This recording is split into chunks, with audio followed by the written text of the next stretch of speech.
Hello everyone, welcome to sudden plan. নতুন একটি ব্লগে তোমাদের সকলকে জানাই স্বাগত। আমরা মায়াপুর যাচ্ছি, এখন নবদ্বীপধাম স্টেশনে আছি, কিন্তু আমাদের জার্নিটা শুরু হয়েছে হাওড়া স্টেশন থেকে।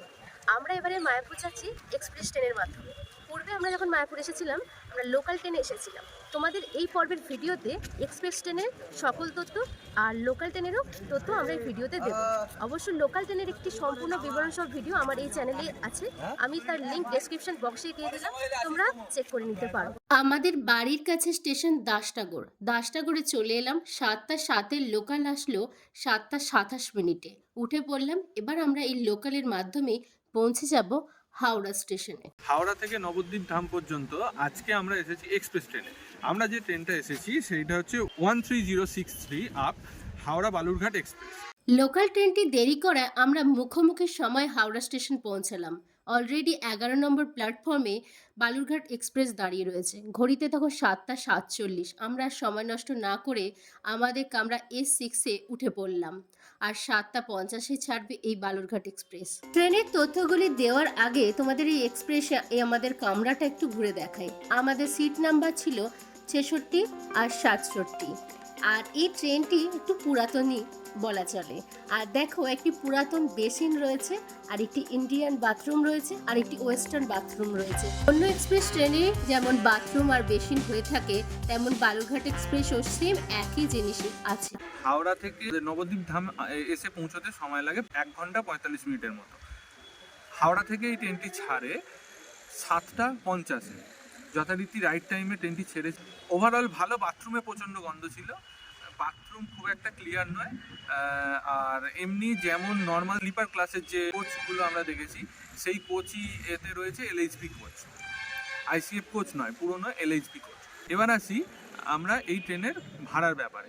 আমরা এসেছি 2S রিজার্ভেশনে, সেক্ষেত্রে আমাদের ভাড়া পড়েছে 65 টাকা। এর একটা জেনারেল টিকিট হয় যার ভাড়া 50 টাকা, সেটা কাউন্টার থেকে আপনারা কালেক্ট করতে পারেন। সঙ্গে সঙ্গে রিজার্ভেশনের জন্য আপনাকে আগের দিনকে কাউন্টার বা যে কোনো কাউন্টার থেকে আপনারা রিজার্ভেশন করিয়ে নিতে পারেন, বা অনলাইনে যদি আপনাদের কাছে ফেসিলিটি থাকে সেইখান থেকে আপনারা করে নিতে পারেন। ঘড়িতে ঠিক 7:50, আর হাওড়া স্টেশন থেকে ছেড়ে দিল এই এক্সপ্রেস ট্রেনটি। এই এক্সপ্রেস ট্রেনটি হাওড়া থেকে নবদ্বীপধাম যাওয়ার পথে মাত্র একটি স্টেশনেই দাঁড়াবে, সেটি ব্যান্ডেল, আর কোনো স্টেশনেই দাঁড়াবে না। এই ট্রেনটার বাকি যে ক্লাসগুলো রয়েছে তার রেট লিস্ট এই স্ক্রিনেতে আপনারা দেখতে পাচ্ছেন। বালুরঘাট এক্সপ্রেস ট্রেনটির সকল তথ্য তোমাদের জানিয়ে দিলাম। এবার তোমাদের জানাবো লোকাল ট্রেনের মাধ্যমে কিভাবে নবদ্বীপ ধাম পৌঁছবে। আর এই লোকাল ট্রেনের মাধ্যমে মায়াপুর ভ্রমণের সম্পূর্ণ একটি ভিডিও আমাদের সাডেন প্ল্যান চ্যানেলেই রয়েছে, তোমরা সার্চ করে দেখতে পারো, আর ডেসক্রিপশন বক্সে আমি লিঙ্ক দিয়ে দিলাম। তবুও তোমাদের জানাবো কিভাবে লোকাল ট্রেনের মাধ্যমে যাবে। ফার্স্ট, হাওড়া থেকে 5:38-এর কাটোয়া লোকাল ধরে তোমরা নবদ্বীপ ধাম পৌঁছতে পারো। সেকেন্ড, এই লোকালটি মিস করলে 8টায় আরও একটি কাটোয়া লোকাল রয়েছে, সেটির মাধ্যমে নবদ্বীপ ধাম পৌঁছতে পারো। আর এই দুটোই যদি মিস করো বা কোনো কারণে পেলে না, তাহলে হাওড়া থেকে ব্যান্ডেল চলে যাও কোনো লোকালে করে, তারপর ব্যান্ডেল থেকে কাটোয়া লোকালে নবদ্বীপ ধাম পৌঁছে যাও। দেখো, তোমাদেরকে সকল তথ্য দিতে দিতে চলে এলাম নবদ্বীপ ধাম স্টেশনে। এইটা হলো নবদ্বীপ ধাম স্টেশন। বালুরঘাট এক্সপ্রেস সকাল 7:50-এ হাওড়া থেকে ছেড়ে নবদ্বীপ ধামে এসে পৌঁছায় 9:37-এ অফিসিয়াল টাইম। কিন্তু আজকে আমাদের 10 মিনিটের মতো ডিলে ছিল, প্রায় 9:50-এর গায়ে আমরা নবদ্বীপ ধামে এসে পৌঁছেছি। আমরা নবদ্বীপ ধাম স্টেশনে নেমেছি। এখান থেকে আমরা টোটোর মাধ্যমে যাব লঞ্চ ঘাট। স্টেশনে আছে চলমান সিঁড়ি। লাগেজ নিয়ে এই চলমান সিঁড়িই ভালো, কিন্তু আপনি যদি এই রকম সিঁড়িতে কমফোর্টেবল না হন, তাহলে নর্মাল সিঁড়ির মাধ্যমেও যেতে পারেন।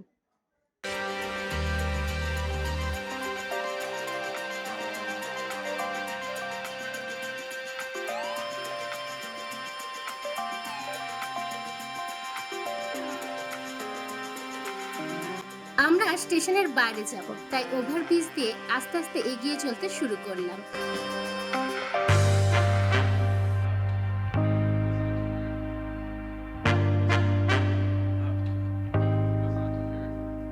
ওভারব্রিজের ঠিক বাঁ দিকে সিঁড়ি দিয়ে নিচে নামতে হবে। তারপরই আস্তে আস্তে এগিয়ে যেতে হবে স্টেশনের বাইরের দিকে।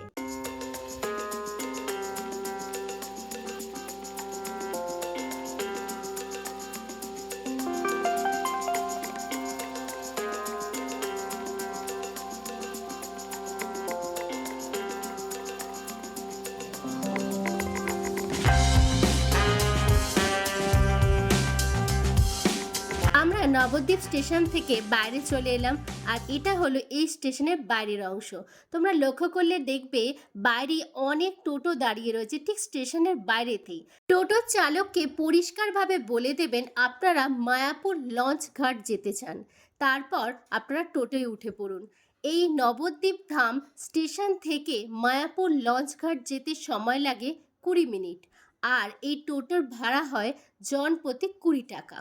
মায়াপুরের লঞ্চ ঘাটের টিকিট কাউন্টারের বেশ খানিকটা আগে টোটোর চালক আপনাদের টোটো থেকে নামিয়ে দেবে।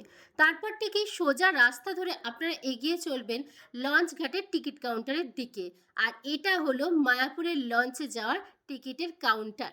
লঞ্চের টিকিটের মূল্য প্রতিজন 10 টাকা, আর নৌকার টিকিটের মূল্য প্রতিজন 5 টাকা। টিকিট কাউন্টারের ঠিক পাশে ডান দিকের রাস্তা ধরে সোজা চলে গেলেই লঞ্চ ঘাট।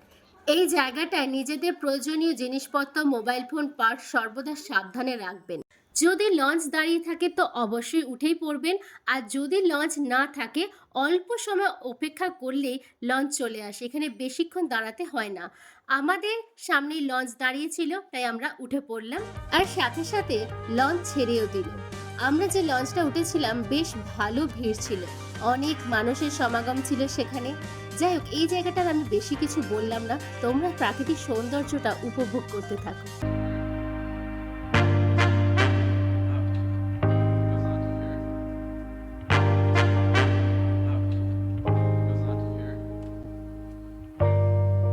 লোকমুখে শোনা এই জায়গাটিতে দুটি নদী একসাথে মিশেছে।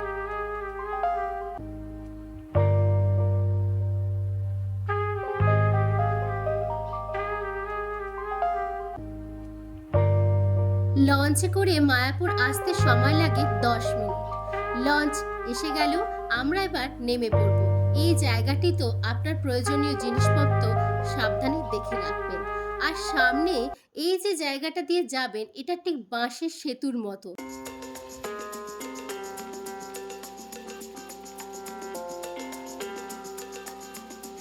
লঞ্চ ঘাট থেকে বেরিয়ে ঠিক ডান দিকে মোড় নেবেন, সামনেই দেখতে পাবেন আছে টোটো স্ট্যান্ড।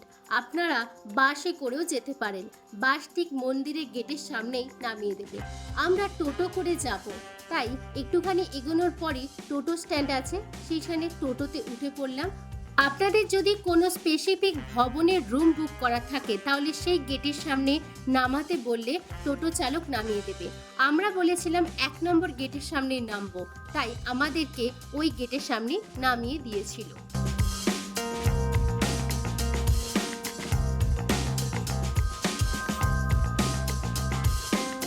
আমরা টোটো থেকে নেমে পড়লাম আর এগিয়ে চলতে শুরু করলাম। তোমরা কম বেশি এই গেটটা সকলেই চেনো, এটা মায়াপুর ইস্কনের 1 নম্বর গেট। আমরা এই গেটের মধ্যে প্রবেশ করলাম, দেখো লেখা আছে গেট নাম্বার 1, আর ঠিক তার পাশ দিয়েই প্রবেশ করলাম। আমরা অনলাইনে গদা ভবনের রুম বুকিং করে এসেছি, তাই আমরা গদা ভবনের দিকে এগিয়ে গেলাম। পূর্বের মায়াপুর পর্বের ভিডিও শেয়ার করেছিলাম যখন তোমাদের সব থেকে বেশি প্রশ্ন ছিল মায়াপুরে রুম কিভাবে বুকিং হয়। খুব তাড়াতাড়ি রুম বুকিংয়ের অনলাইন অফলাইন নিয়ে একটি সম্পূর্ণ বিস্তারিত ভিডিও আসবে এই চ্যানেলে, তাই সাডেন প্ল্যান চ্যানেলটা সাবস্ক্রাইব করতে ভুলো না কিন্তু, আর বেল আইকনটা অবশ্যই অন করে দিও যাতে নতুন কোনো ভিডিও দিলে ইনস্ট্যান্ট নোটিফিকেশান তোমাদের কাছে পৌঁছে যায়। আমরা মায়াপুর চলে এলাম, আপনাদের জানালাম যে মায়াপুর কীভাবে আসা যায়।